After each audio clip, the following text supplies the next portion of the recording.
indaba yabomakhwapheni, the side chicks, kudala ihlupha boRehle yazi. Sesibathathu kwi-relationship yethu. Unola muntu engisola ukuthi ubusy naye. But ningasabi. Sibabize mina manje. I'm here to clean up face to face. Nisabonana yena naye futhi. Siyabonana. Ziyaduma. Kila nendoda yakho, musuku-involve mina. Uyang-undermine.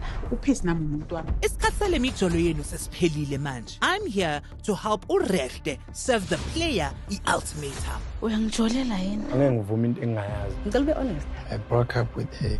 Ayibo. Uzoba isithembu. Uzoba kusithembu uyi-1 sis. Eish. Okusalayo at the end uRehle will get a clear way forward. Uthando lwethu uphelile. Hayi. Ngiyambonga. Awumduduza skisi baba. Uphole nawe. Catch me, Sipho Alfie Mkhwanazi cleaning up the pandemic yabomakhwapheni. Ngibise ngithathele kuba i-roll on ufuna uba i-perfume. On Face to Face Season 3 starting 29 January at 6:30 p.m. on Mzansi Wethu.